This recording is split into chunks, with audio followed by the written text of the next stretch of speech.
Welcome to Dr. Amber Thornton's Know and Grow podcast, where you're never alone in navigating life's biggest moments and toughest lessons. Join me, Dr. Amber Thornton, clinical psychologist, mother of two, as I explore motherhood, parenting, relationships, career, mental health, and the ongoing journey of personal evolution.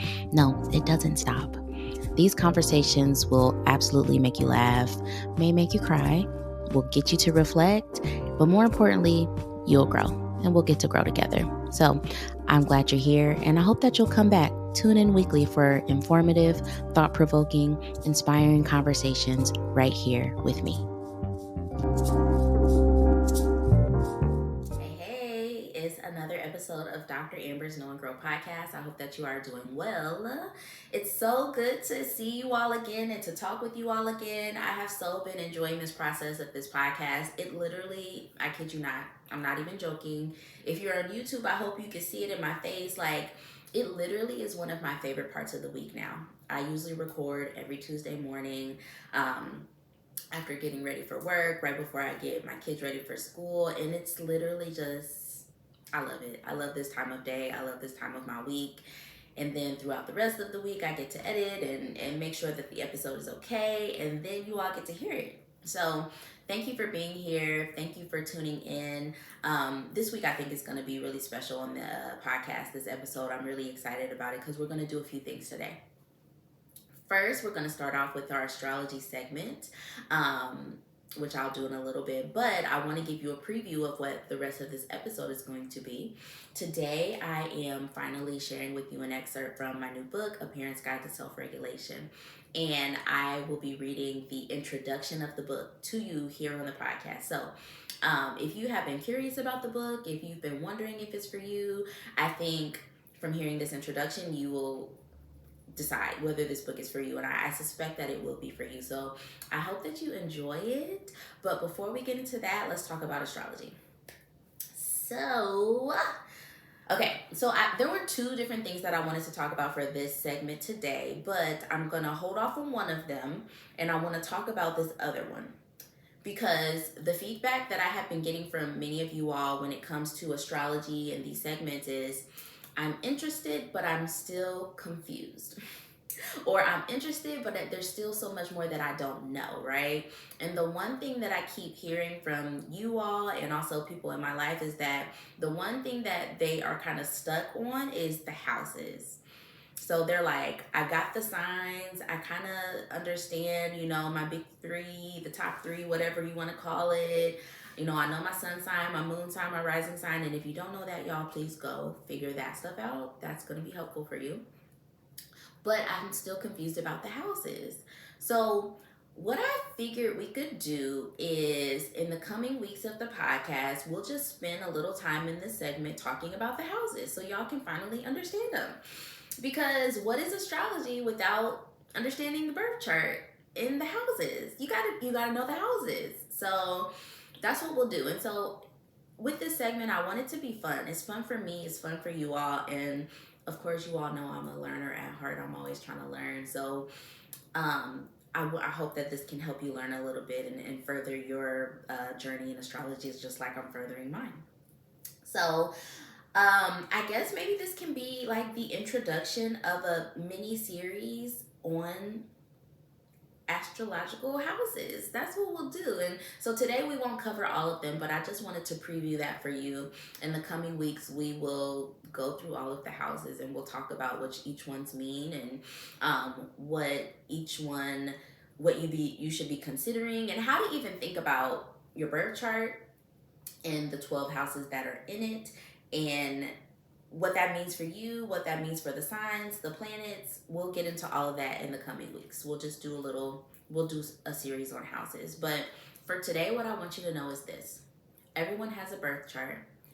Your birth chart is made up of 12 houses. And within those houses, you have your sign placements and you also have planets. There are also other like comets and asteroids, things like that, but that's later. The only one that I really know about is Chiron.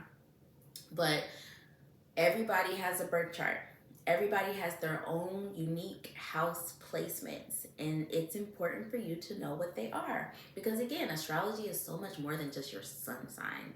So there are 12 houses. Each house is associated with one sign, and everybody's is unique. And then everybody has all of the planets intermingled in your birth chart somewhere. So, fun fact, this is actually about my brother's chart.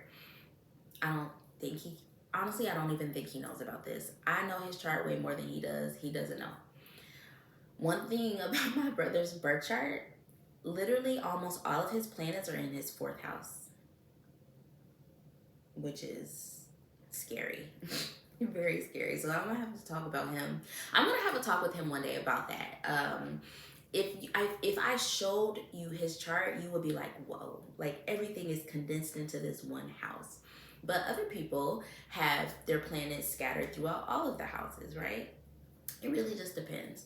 A lot of my houses are kind of on the upper part of my birth chart, so like I don't have a ton of planets in like my second, third, fourth house, but I do have a lot of planets in my eighth, ninth, 10th, 11th house up there. So we'll talk about what all that means. So all I want you to know is if you are confused about houses, stay tuned because we will talk about houses.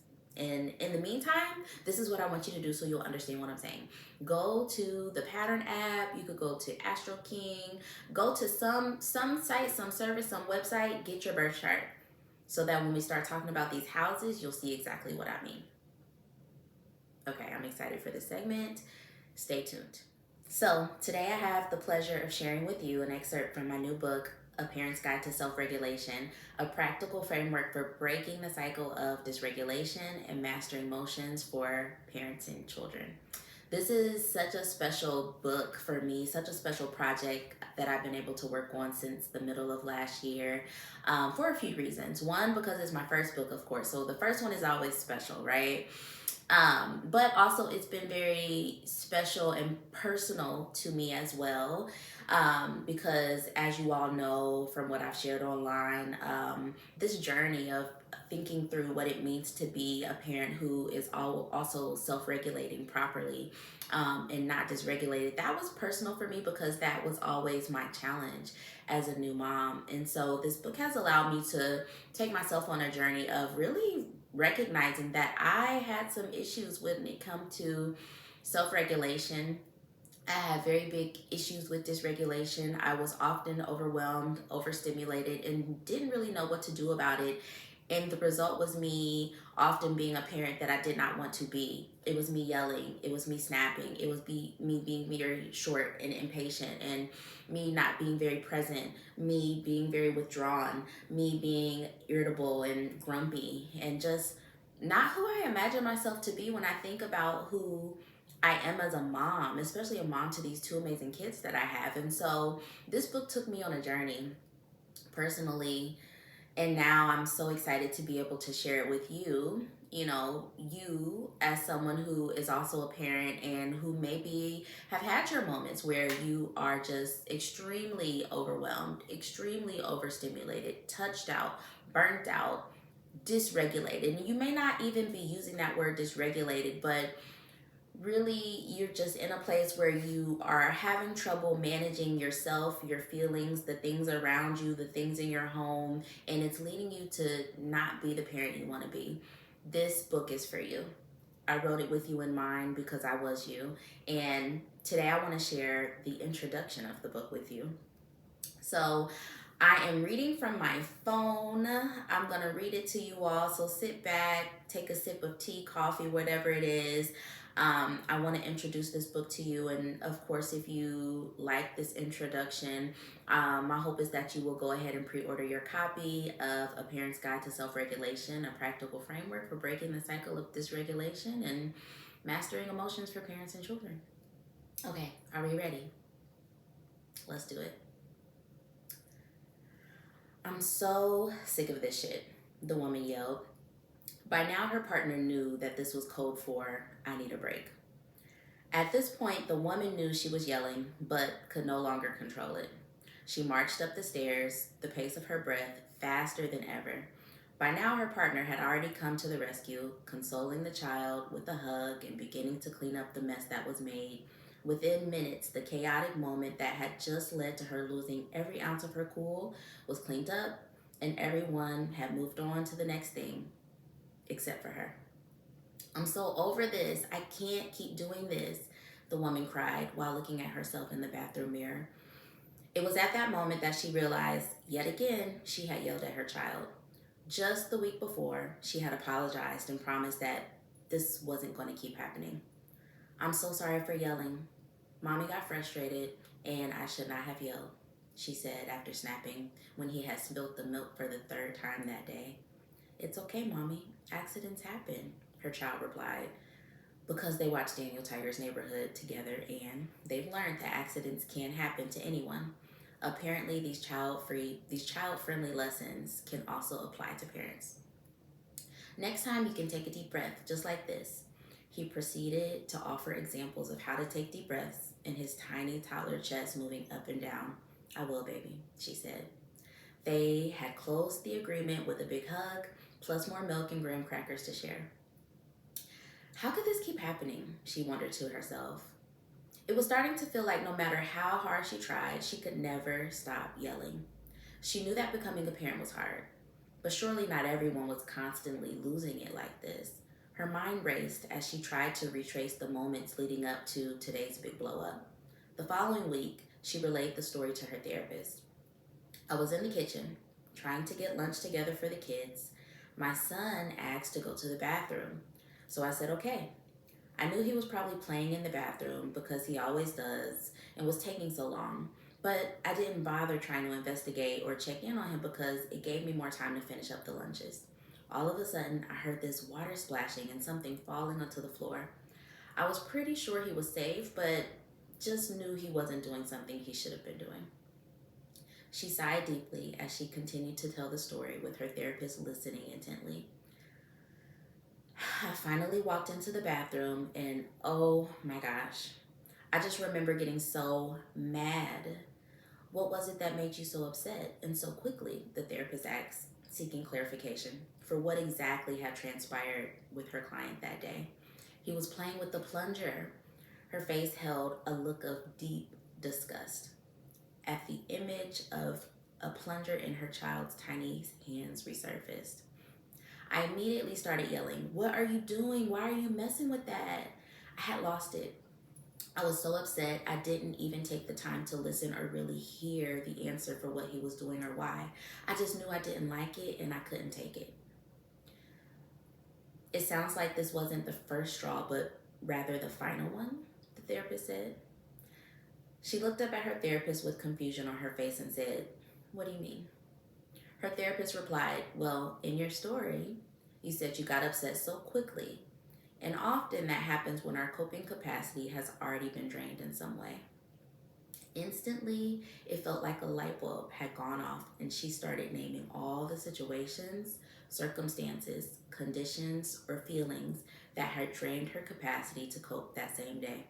It dawned on her that she wasn't just upset about the plunger, but rather she was irritated by the dog barking, stressed that they were almost out of pull-ups, bothered by the volume of the television being too loud, wondering why both TV sets and tablets were playing at the same time, was in pain because of a recent ankle injury, had not yet had her morning tea, felt touched out because her 2-year-old was a little extra clingy lately, she could still smell the burnt popcorn from yesterday in the trash, was concerned that she wasn't able to take her daily walk, and was still exhausted from the long week of no sleep because of toddler sleep regressions. It wasn't just the plunger. It was literally everything else in that moment, she explained to her partner that evening. The therapist said, "I probably was dysregulated, and that's something I can work on." It may be no surprise to you that as a clinical psychologist who's working with parents and families for nearly 15 years now, I often have conversations with my own clients that are very similar to the one that this therapist had in that story today. I've been able to identify signs and symptoms of emotional and physiological dysregulation in parents for some time now, and helping them to learn that blow-ups always involve way more than what's on the surface. It is so much more than just the plunger, and often about all the other ways that our ability to cope has been degraded in any given moment. This leads to dysregulation and a host of other problems that interfere with our desire to parent from a kind, loving, gentle, and nurturing manner. No, it probably doesn't surprise you to know that I've supported parents with becoming more regulated and present, but this may surprise you. I am that parent. Despite my doctorate level training in clinical psychology and years of expertise in supporting children and family, I have still been that parent who becomes dysregulated to the point of yelling uncontrollably at my child. I can relate to this woman's story because her story is mine. You may be wondering why I'm willing to be so transparent and share my own personal struggle as I attempt to help you. The answer is this: all of us tend to accept help and support more easily when we know that the other person genuinely understands. We are able to get vulnerable and share all the mess when we know that the other person has been in the mess too. I am standing here with you and letting you know that I genuinely understand the challenges you've had with becoming dysregulated and even turning into someone you are not proud of. I am here with you, ready to get vulnerable and be in the mess. I have been absolutely in the deep end, and I know that there's a way out. So, are you ready to take a journey with me? I realize that every parent is different, and while my unique struggle has been yelling when I'm dysregulated, I know that that may not be your challenge. It could be that you distance yourself and you shut down when you're dysregulated.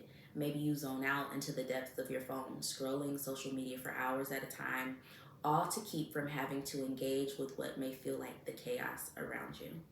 Maybe you become really irritable when you're dysregulated, or what some may call having an attitude. It's possible that for years you've been presented with irritability to others and it's been misinterpreted as you being mean, harsh, or uninviting, while the truth has just been you're overwhelmed, you're anxious, you're overstimulated, and plain old dysregulated.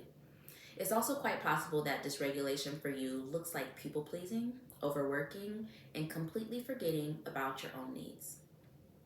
You forget about yourself so that you're able to care for the needs of everyone around you and so you can handle everything happening around you. Maybe dysregulation means you dig yourself deeper into the hole of all the things as you attempt to get it all done so you can finally feel better. Whatever your advice may be when it comes to being dysregulated while parenting, my hope is that you see yourself in this book. And I hope that by the end of reading these words, you are certain that you aren't the only parent who has struggled with being so dysregulated that you can barely recognize yourself. I also hope that by the end of this book, you and so many other parents will receive everything you need to go from dysregulated to self-regulated on a much more frequent basis. Truth is, I understand exactly what you desire when it comes to being a parent. I understand it because most parents have the exact same desire. It is to be the very best parent you can be. No, that doesn't mean perfect. Rather, it means cultivating experiences for your child that allow for optimal social, emotional, and physical development for their lives. You want to parent in ways that help you to get and stay connected with your children for years to come, even after they become adults. You want to be able to look back on all the hard years that have passed and say, I did a damn good job. This book will help you get there, so let me share with you exactly how. You're almost finished with the introduction, and by now you're probably, hopefully, you can see yourself in this book and feel confident that these concepts will support you. Part 1 of this book is all about getting you acquainted with the concepts of dysregulation and self-regulation. Here are some other things you'll learn in Part 1. An understanding of dysregulation and self-regulation, the various forms of dysregulation that can exist and coexist within your body, 8 key reasons why self-regulation is so hard for parents to achieve, an exploration, comparing and contrasting, trending parenting approaches, and ways that dysregulation makes these approaches feel impossible, a review of past parenting practices and how dysregulation was likely at the core of several of them. Yikes. Myths that exist in our society, keeping us dysregulated as parents. The 4 moments of the day where parents find themselves the most dysregulated and what to do about it. and then also a conversation about what it means to reparent yourself, realizing that your struggles with daily dysregulation likely existed before you became a parent and probably began in your childhood. Part two of this book will dive deep into an independent research study that I conducted with parents just like you. These parents agreed to share information about their daily lives, family routines, coping skills, and most dysregulated moments. The best part is that they have also allowed me to share it all with you in part two. This part will outline the aim, purpose, method, results, and conclusion of the research study conducted with parents about dysregulation. Feature parents' dialogue and discussion, discussing highlights, the highs and the lows of dysregulated parenting, as well as opportunities for how these parents may achieve self-regulation. Officially identify common themes, trends, and patterns in the experiences of dysregulated parents, and where to begin when it comes to taking action towards a more self-regulated approach. Finally, part three of this book is likely why you decided to buy this book, because it will provide you with the exact method for how to go from dysregulated to self-regulated as a parent. Part three will introduce the PCR method, practical, conscious, and realistic, for dysregulated parents. This is the very method that helped me to finally break the cycles of dysregulation that has led to one too many yelling uncontrollably at my children. I'm excited about the PCR method because it includes the most simple, accessible, and realistic strategies you can implement into your life and with your family almost immediately. Each strategy will be reviewed in depth in part three with examples for how you can incorporate it into your already busy or full life. So, are you ready? I'm excited to go on this journey with you, and I cannot wait until you get to feel what it feels like to go from dysregulated to self-regulated. I know it's possible for you, and I'm cheering you on at every step of the way. So let's begin. Okay, so I hope that you enjoyed that excerpt from the new book, A Parent's Guide to Self-Regulation. That was the introduction of the book.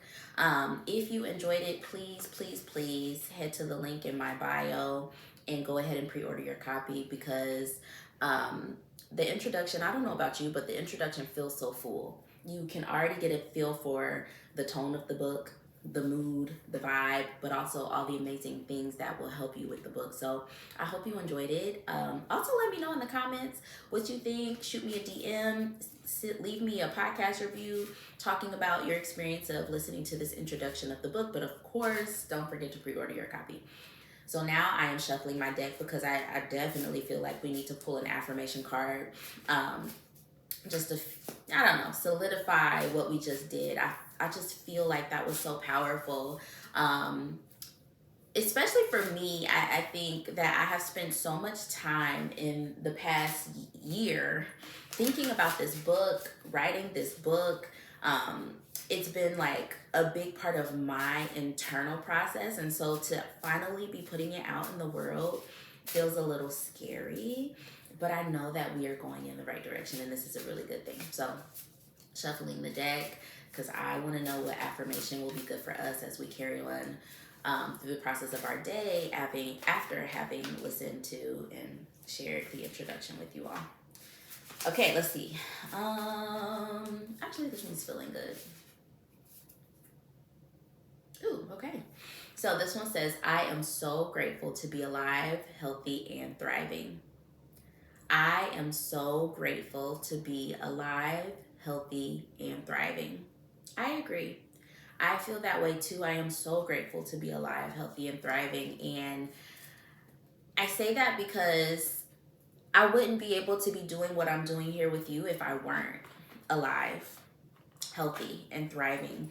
Because the process of writing a book, the process of creating, honestly, even the process of parenting really does require you to show up in a way that is healthy and alive, and ideally you need to be thriving to create and maintain such beautiful things in your life. So again, whether it is a project you're working on, whether it is a book that you are writing, whether it is parenting your children so that they can become amazing, awesome humans who are also emotionally in tune and confident and intelligent, that all requires us to show up as our best selves. And I hope that you are able to do that today. I hope that you feel like you have been able to do that. And if you feel like you haven't, guess what? We get to start anew. And I hope that this podcast helps you with that. But I also hope that the book will help you with that as well. So I'm going to read this affirmation one more time before we close. I am so grateful to be alive, healthy, and thriving. I hope y'all have a great week, and we will talk soon. Thank you so much for listening to Dr. Amber's Know and Grow podcast. I love that you're here. I love that we're learning together. We're growing together. We're navigating all these things together. We're really in this together. So if you enjoyed today's episode, please leave me a 5-star rating and review. That is so important because it helps this podcast grow. And it also gives me some feedback on how it's landing for you. Please share this podcast with someone that you love or someone that you know. And don't forget to connect with me on social media at Dr. Amber Thornton. I'll talk to you soon.